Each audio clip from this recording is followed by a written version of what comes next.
Some time ago, I was between a rock and a hard place.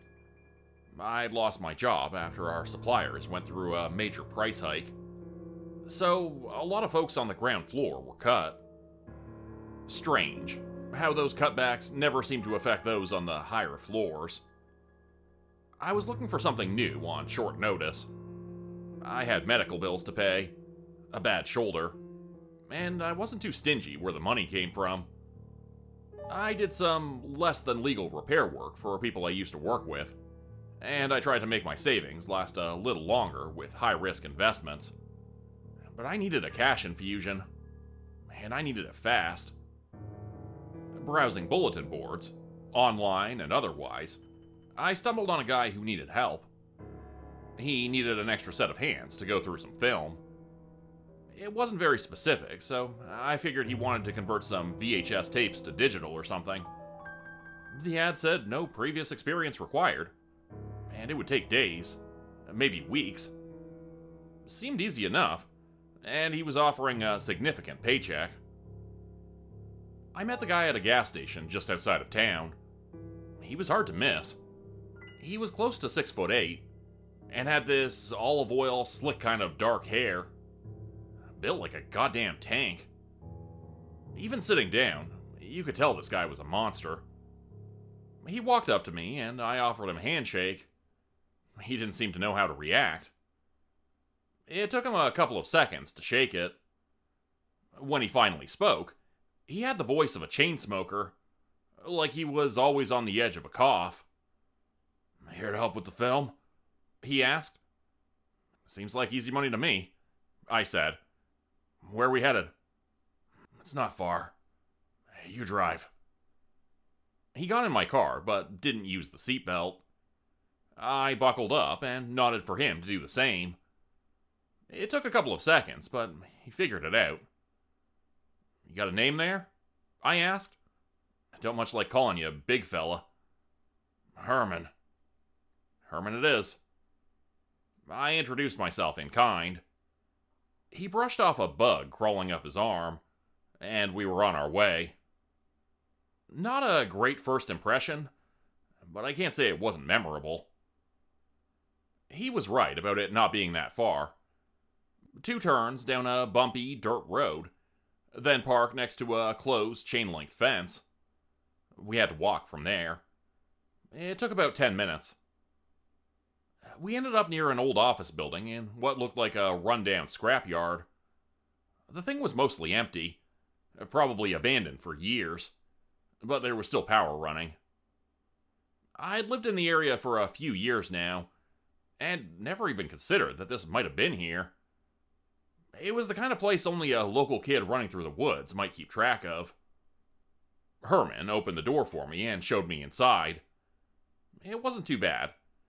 It looked like he'd been living out there for a while, using a portable kitchen stove to heat up little strips of squirrel meat and beans. Even so, it wasn't as disgusting as one might imagine. He couldn't have been there for long. Before we went any further, I turned to him. "I gotta say, Herman, this ain't the kind of environment I thought we'd be working with." "It is." "This whole setup doesn't exactly scream wealthy film enthusiast. So I'm guessing there's something you're not telling me?" He gave me a long, tired look. I could tell he wasn't getting much sleep. "So what's the deal here? Meth? Weed? Or, moonshine? What are you up to?" "He needs to be away from people." "He? Who's he?" Herman hesitated, then nodded at me to follow. On the far side of the building, there was a makeshift bedroom. 2 mattresses propped up with wooden pallets. There was a man lying there, surrounded by sponges, water bowls, and bottles of baby food. A lot of applesauce. Herman stopped me from getting too close. "He needs help," Herman said. "So we're helping." The guy didn't even look that old. 40 tops. Brown hair, gray eyes, a boxy-looking nose, and a freshly shaved face. He wasn't sleeping, and he wasn't paying us any attention. He just stared at the ceiling. "I take care of him," Herman continued. "Man, I need more help. You want me to change diapers? That's gonna cost extra.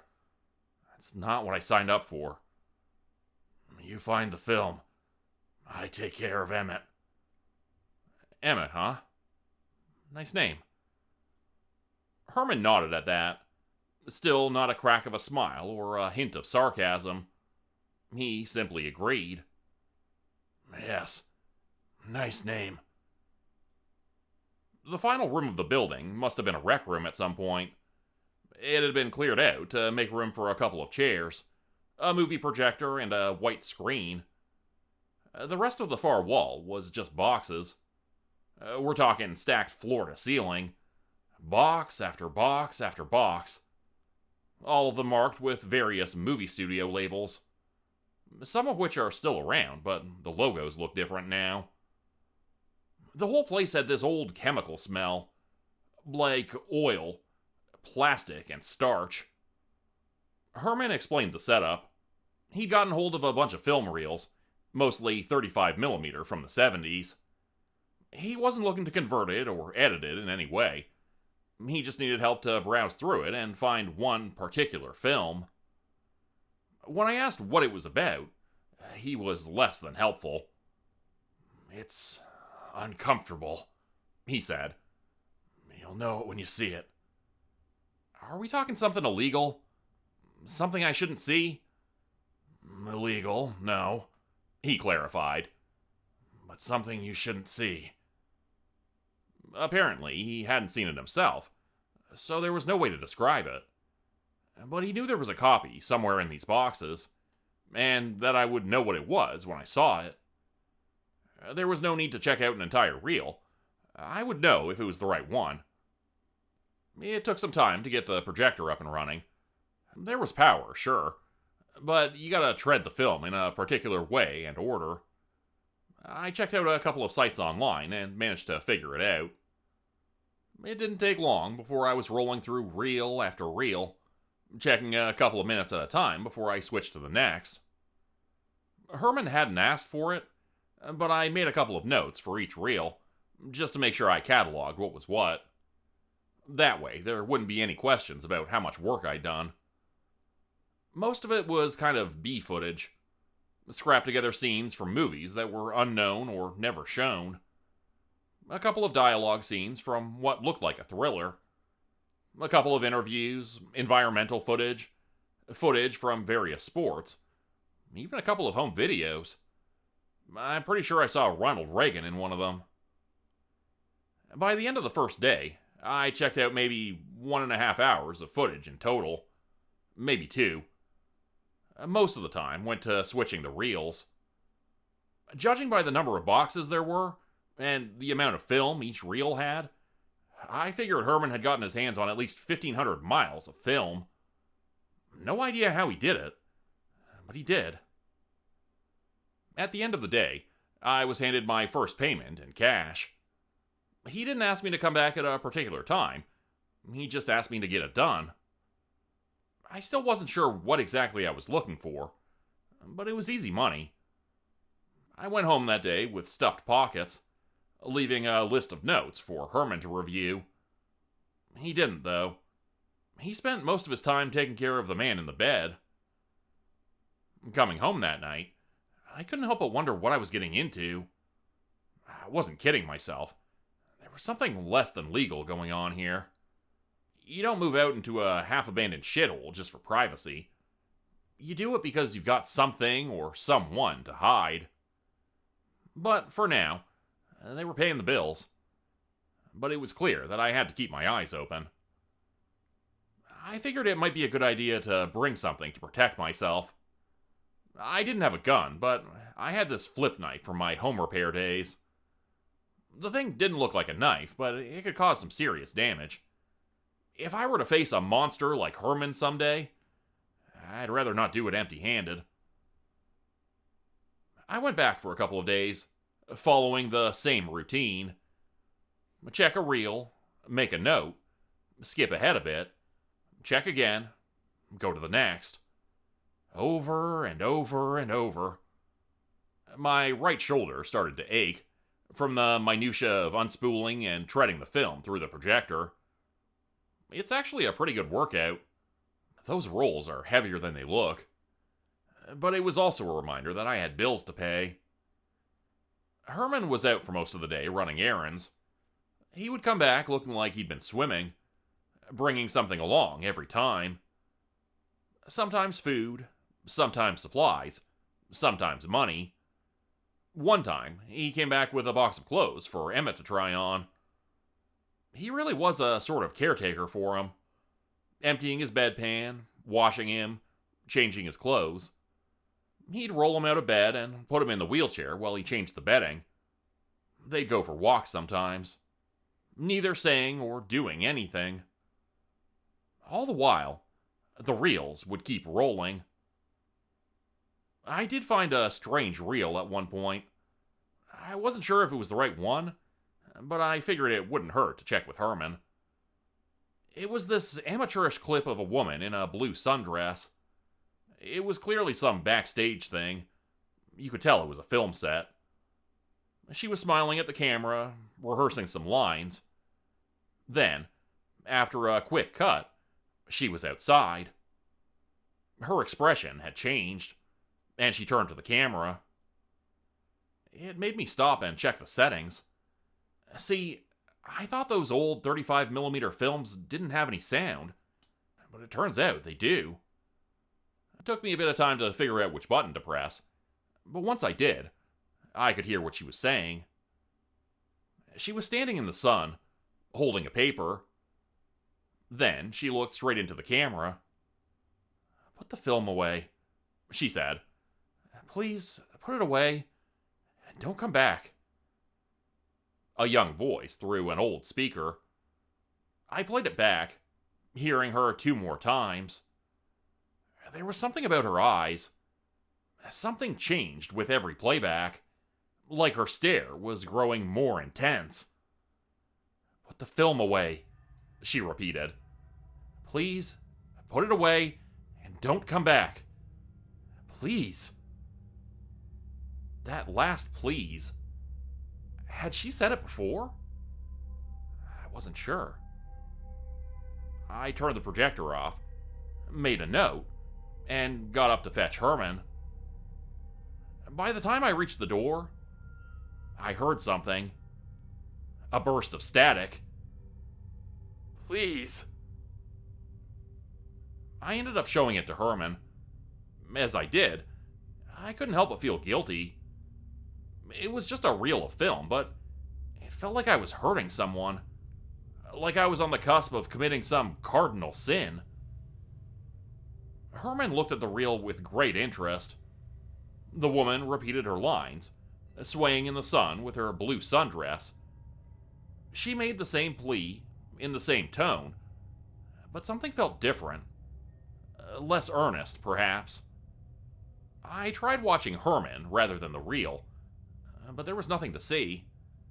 He was stone-faced, and he didn't much care for her emotional display. As the reel ended, he got out of his seat. "Right actor. Wrong film." He handed me today's payment in mixed, crumpled-up bills, and asked me to return in the morning. As he wandered off, he told the man in the wheelchair something with a whisper. And for the first time, the man moved. Not much, just a tilt of the head, as his eyes looked my way. And I don't know how I know, but he smiled. He couldn't, but I know he did. I felt it. That night, I didn't so much sleep as fall unconscious. Probably the deepest sleep I've ever had. I imagined myself on that movie set, in the hustle and bustle of the 70s. The jeans, the shirts, the hair, someone playing Kiss in the cafeteria. There was an old house by the coast, angry men in white shirts, and fire. And That woman in the blue sundress. By the end of the night, I dreamt she approached me, putting both hands to my face, looking me in the eyes. Her fingers were so cold and thin, and as she opened her mouth to speak, her jaw kept extending, peeling off her face as a pale-blooded skull exposed itself to me. "Please." A voice bleeding through dying electronics. I woke up in a cold sweat. I covered my face with my hands, trying to warm up my aching cheeks. It took me a while to notice that I had a new text message from Herman. He asked me to bring some spare clothes, whatever I could find. I had a box of my aunt's old stuff. She'd passed the other year, and I didn't have the heart to just throw it away. It wasn't much, but I figured I could put it to good use. I brought the box with me and figured I might as well get the day over with. There were dark clouds on the horizon, as the sun struggled to pierce through the rain. It was going to be a pain in the ass to take that dirt road back home that night. Even on a good day, my tires would struggle to get all the way to the fence. So if it all turned into a muddy hell, it would be a nightmare. Nightmare. All it took was the word for me to see that pleading face in the back of my mind. Not like a memory, more like you're hearing something from a great distance. Like when someone says your name in a crowd, and you stop to listen. I made my way to the site and handed Herman the box. He put it away with an acknowledging nod. "I got a good feeling about today," I said. "I think we'll get it." He wasn't much for small talk. He agreed and returned to the bedridden man's side. There wasn't much else to say, so I got to work. I found a couple more reels from what looked like the same company. I recognized some set pieces and a couple of people. I didn't see the woman in the blue sundress, though. There were a couple places that seemed familiar, but I couldn't tell from where. An old house by the coast. A deep cave. A fire. It felt like something I'd seen before. Then, there she was. It was a shorter reel, simply marked Dawn. She wasn't wearing her blue sundress anymore. It must have been shot earlier.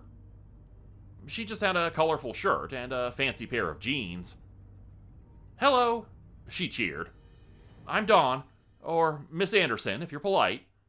I'm 5'4", 112 pounds, and I'm an absolute darling." I rolled my eyes a bit as she did a little twirl. It was some kind of casting reel, it seemed. As I leaned back in my seat, she relaxed her shoulders a bit. She dropped the act with a sigh, letting her face rest. "You need me to do the monologue again?" There was a noise from off-screen. There was a discussion. Meanwhile, the film kept rolling, centered on Dawn. She folded her hands, looking into the camera.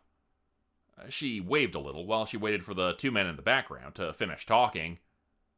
"Hey, you," she said. "Hey," I said back. It wasn't a conscious decision. She just had the kind of face you wanted to say hello to. "Didn't I see you the other day?" she asked. "Are you still there?" I didn't respond. I just watched as her cheery demeanor faded. The background chatter was gone, leaving only her and the camera. She shook her head ever so carefully, and when she spoke, the camera barely picked it up. "Please don't do this." The reel clicked, snapping me back to attention. It felt like waking up for a second time. My heart was beating out of my chest, making me gasp for air. I got out of my chair to walk it off, only to notice Herman standing by the door. "Right person. Wrong film." "So it's something about this woman? That's what I'm looking for?" "Yes." "Look, Not that I'm complaining, but if you already know what you're looking for, what do you need me for? You don't seem to be in a hurry to get out of here." He didn't say anything. Instead, he dropped the box I'd brought. "I took a few things." He placed a couple of extra bills in the box, almost doubling what I was owed for the day. The man didn't seem to have any sense of money's worth. And where the hell was he getting it from, anyway? But I looked back at that white screen, and part of me wanted to play the reel again. Would it look different this time around? Would she say something else? But no. I kept going. As the rain kicked up, I decided to do a little overtime while it passed. I stayed a little longer and got to see Herman in the after hours. How he fed Emmett with applesauce, wiping at the corner of his mouth. They skipped the walk that night and settled for Herman silently reading by his side. Some old, leather-bound book. I looked through the boxes to see if I could find any other reels marked with Dawn or Anderson. Something relating to the woman in the sundress. It took me a while, but there was one more. It was marked with her name and the word talent in a rough Sharpie. I set the reel up, checked the sound, and clicked it. She was on a stage this time, panting for air. She'd done something. Maybe a dance? She was swaying her arms rhythmically, like the music had just stopped. "Very good, Dawn," said a man off screen. "Very good. Thank you very much." "Thank you, Mr. Hampton." She looked back at the camera, just for a heartbeat. But it wasn't like she was looking at the camera. She was looking at me. Like noticing someone you know in an audience. "Would you care to describe to my co-writer here why exactly you're interested in starring in this production?" the man asked. "I think The Queen of the Black Sands is a fascinating story," she said. "I never heard of it before, but once I read it, it was so intense. It's like the author knew me." "Did it resonate with you? How?" "I wanted to be the queen," she smiled. "What girl doesn't?" I couldn't help but notice she had a bit of a Texan accent. It wasn't obvious, but it shone through when she got excited. I think she was putting on a bit of a show. But there really was an excitement there. "Fair enough," said the man. "I've seen all I need to see. You've got the part. You'll be the queen." She laughed, spun, and clapped. The men excused themselves, leaving her on stage for a bit. As the news sunk in, she was left holding her shoulders, looking cold. And the reel just kept going. Footsteps disappeared into the background, leaving her alone under the spotlight. For a few minutes, it was just her and I. Then, she looked at the camera. "Excuse me," she said. "It's a bit cold. You have something I can borrow?" I waited for someone to respond, but no one did. She waved at the camera. "Hello?" she sing-sang. "You there?" "Me?" "Yes, you," she said. "I don't see anyone else around." "You're not listening to me. You can't be." "Sure I am." "All right," I said. "If you're listening, let's hear you say, 'Clinton was president.'" I figured I was talking to a recording, but she just made it look so natural. But this would be the one thing she couldn't possibly say. After all, it was filmed in the 70s. No Clinton for president back then. "All right, you got me," she laughed. "You got me there." The reel clicked and ended. I nodded and got up.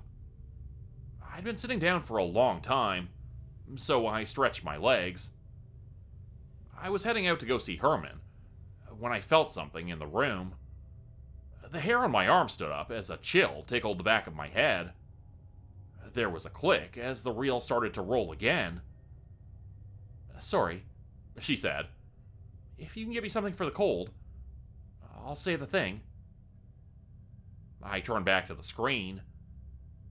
There she was, closer to the camera now, as the frames flew by. I leaned down and picked up the first thing I could fetch from my aunt's box of clothes. A blue caftan. A bit quirky, but it was something.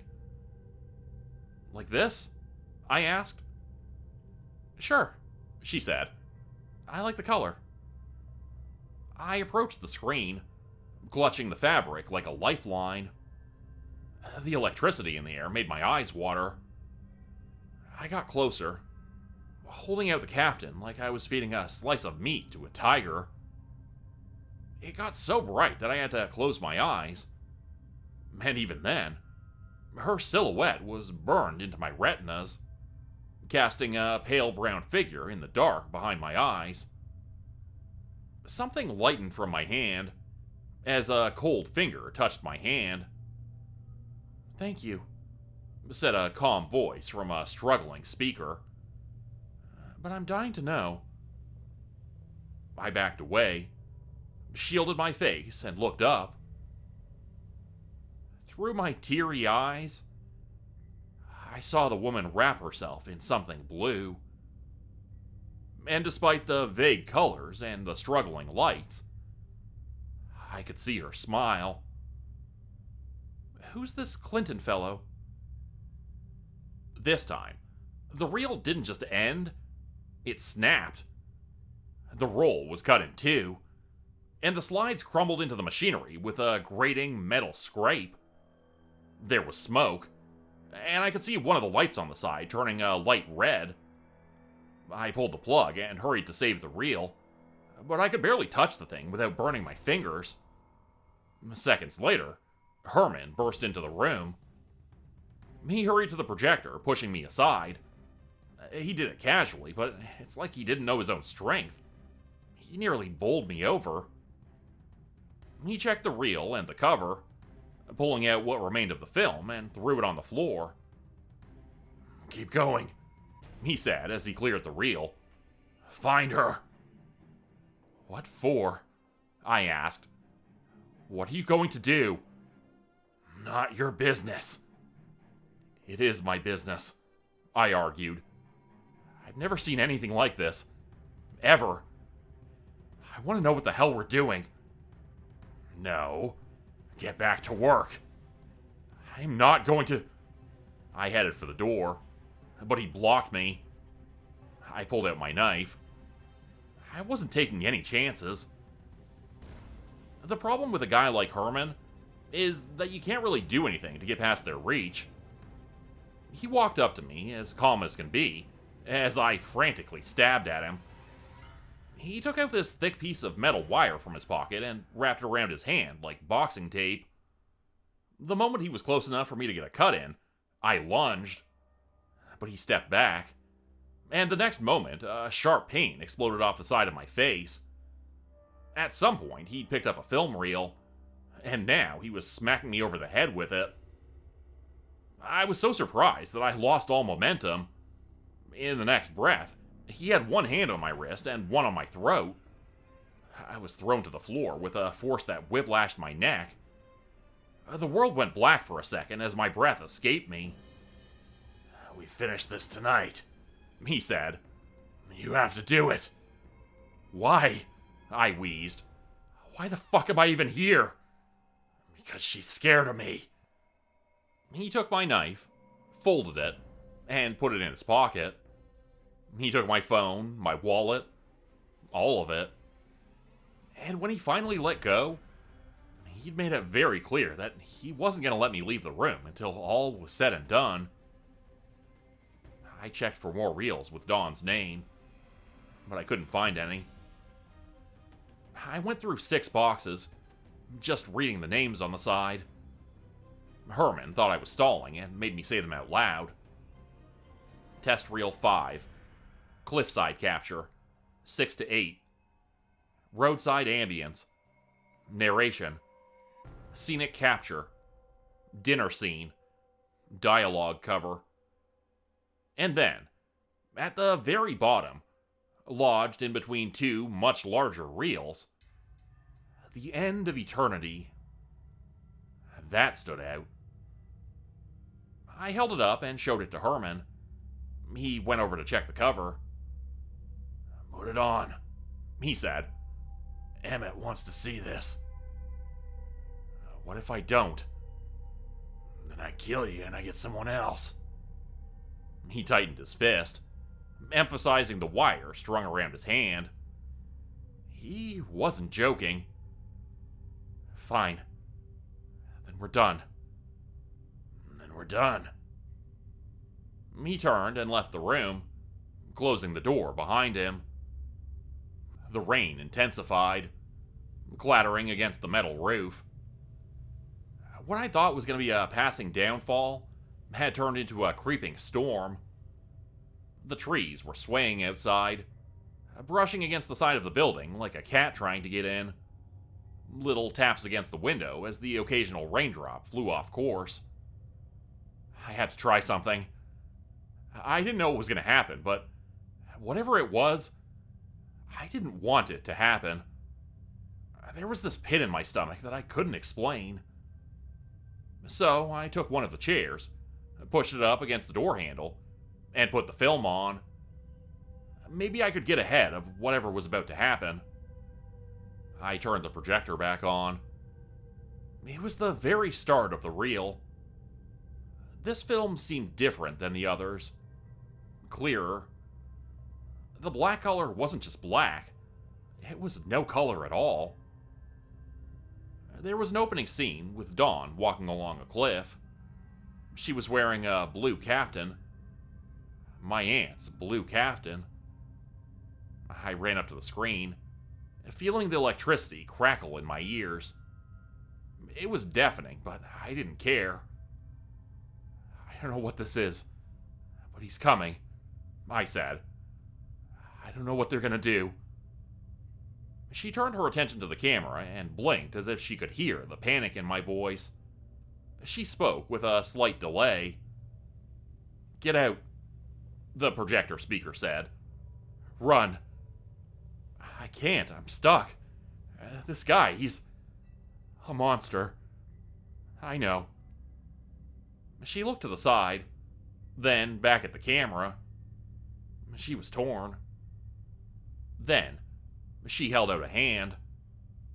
It drifted through the screen, reaching for me in a brilliant light. I took it. She wasn't cold at all. "This way," she said. "Let's go." Something thumped, and it wasn't my heart. Footsteps.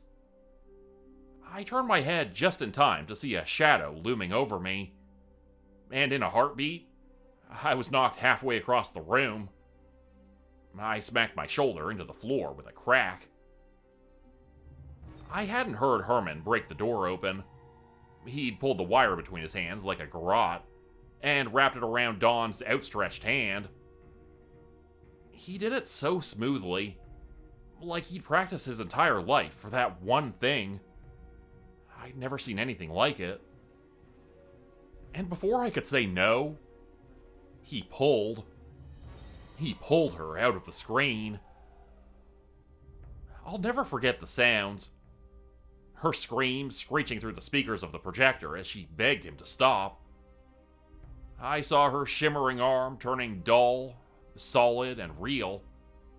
And the moment her head passed through the screen, the speakers burned out and died, leaving her frantically scrabbling to the floor like a wounded animal. Her majestic movie persona torn from the light and brought into the dark as flesh and blood. Herman wrapped the wire around her neck and pulled her to her feet. As he did, I saw the man in the wheelchair by the door. Except this time, he was standing up, and he was clearly interested. I looked for a weapon, something, anything, I tried to pry the leg off a chair, but I couldn't get it loose. Instead, I saw the woman in my aunt's caftan lock eyes with a strange man. And, in a moment of recognition, something happened. I heard a no. From her, from the dying speaker, and from inside my head. It reverberated through my body as Herman tightened the wire. It's hard to explain. I could see her on the screen, and again when I closed my eyes, and again when I opened them. It's like I was watching every scenario play out at once, and in each and every one of them, she was failing. I could feel myself pulling the leg of a chair loose, and at the same time, I couldn't. I attacked Herman, and at the same time, I didn't. He killed her, and he didn't. She got loose, but also not. In one of those places, we made it back through the screen. There was laughter, maybe a house in the suburbs. But it was just a flash of memories, like waking from a dream. One possibility of many, and it failed. Then I was back on the floor, scrambling to get my damn shoulder to turn the way I wanted it to. But with every picture, every sensation, the memory would superimpose into my eyes, turning my vision into a blur of movement, shade, and outline. And one thing remained through it all. That no. It was screamed 1,000 times, in 1,000 ways, and it all came back to pierce through me as a cold knife, pushing closer and closer to my heart until it finally stopped. I was on the floor, gasping for air. The leg of the chair never came off. Dawn's hair turned to dust as a bare skull was all that remained. Emmett stared into her empty sockets, smiling. His eyes clear and exuberant, his arms outstretched in an embrace. Herman snapped the wire tighter, making the skull pop off and topple to the floor with a dry clatter. Nothing but ash and a blue caftan remained. Emmett turned my way, almost gleefully. "I think you deserve a rest," he said. "You are very tired." I wasn't. But suddenly, I was. And I slept. There were no dreams waiting for me that night. No warmth. No voices in the dark. No cliffside house. Just a long darkness, waiting for the morning. I was still on the floor when the sun broke through the clouds. A single ray of sunshine made its way through the windows, tickling my eyes. I sat up, my chest heavy. In the morning sun, it all looked so normal. Just boxes and a projector. They'd cleaned up the dust and the caftan. I stumbled my way out the door, my neck feeling like it was made of lead. Herman was in the adjoining room, packing up all of their things. It seemed they were leaving. Emmett was outside. I could see him through a grease-stained window. Herman looked at me, but said nothing. As I passed him, he put a hand on my shoulder. "Wait." He handed me back my cell phone, wallet, and even my knife. I looked up at him, considering whether to plunge it into his neck or not. I just didn't know anymore. "He wants to speak to you," he continued. "Outside." Emmett was out in the morning light, doing a little dance. It looked like a waltz. He was in a fantastic mood, snapping his fingers and tapping his feet. His smile didn't fail him as he turned to me. "Morning," he said. "A splendid day, wouldn't you say?" I unfolded my knife and held up a hand, silently asking him to keep his distance. "Dawn," I said. "What did you do?" "Oh, you mean the actress?" He laughed, twirled a little, and then returned his focus to me. His eyes were so intense, I could almost see them pulsating. "She died almost 30 years ago, and there are plenty of articles about it. There really are." He laughed, doing another twirl. "Now, about your payment," he continued. "I don't have any money for you, but let's see what we can do." He pondered for a moment, looking at my knife, then back up at me. "Maybe I should remind you of that lottery ticket in your wallet. You must have forgotten about it. I think it has quite the jackpot." "There's no lottery ticket in my wallet." "Are you sure?" I was sure. But now that he mentioned it, I wasn't. I bought a couple in the past. Maybe one stuck around. I'd been so sure there wasn't one, but now? I don't know. It was an alien feeling. Like I was equally sure of two things at once. That I had one and that I didn't. But looking in my wallet, there it was. But it was one of those scratch-offs, not a lottery one. "You should scratch it," he said. "You have a knife after all." "Or I could cut you," I said. "I could do that too." "You could try." But what was the point? She was gone. He'd gotten whatever he needed from that reel.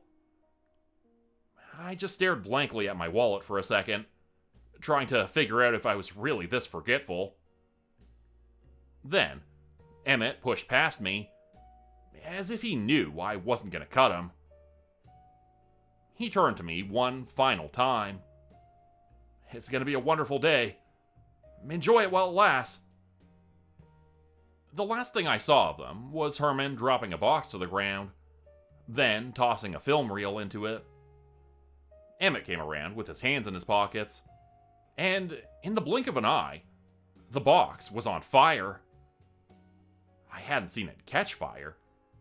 It was more like something had shifted, like the air around the box was replaced with flame. It made my head hurt, and I could almost hear the reel of film still going in my head. And if I listened hard enough, I could still hear that "no." I walked away. I got in my car and I scratched my ticket. $825,000 super jackpot. I want to say that I called the police or that I told everyone I knew about this. But honestly, I didn't. There was nothing I could say that anyone would believe. But that ticket was something real. Something you could touch and use. It was enough to convince me that whatever I had felt or seen was something I could try to forget. It's been some time since that night. I did look up the articles about Dawn Anderson, and it's true. She died in the 90s, not long after giving birth to her one and only son. Someone who the articles never referred to by name. Privacy reasons, I suppose. It was described as a freak accident. Some kind of allergic reaction to a moth infestation in her home. I've since gotten back on my feet. This kind of money can get you pretty far. Not far enough to retire, but far enough to ease the worries off your shoulders for a while. I could start my own small business and get a decent place to live. Pay my medical bills, even. And I'm just getting started. But things are going well so far. I've never told anyone about this in real life. And I don't think I ever will. Even now, I still feel this intense guilt. And I don't even know why. I don't think I'll ever truly understand. And I don't think I'm meant to. I think at the end of the day, I was just meant to do a job and go on my merry way. Or perhaps I wasn't meant to be there at all. Maybe no one was. Become a channel member today for early access, bonus videos, and special emojis only available to members. Check out the description below or click the join button for more info. If you'd like another way to help support the channel, please consider joining my Patreon page at patreon.com/Jordan Group Horror. As a patron, you'll get access to bonus videos and content. You'll be credited at the end of every video going forward, and if you decide to stay for 3 months, I'll name a character after you which will be featured in a Hollow's End story. Links to join the Patreon are in the description. Thanks everyone for listening. Please like, subscribe, and comment to help the channel continue to grow. And see you again next time at 4 p.m. Eastern Standard Time. Hope you have a great night.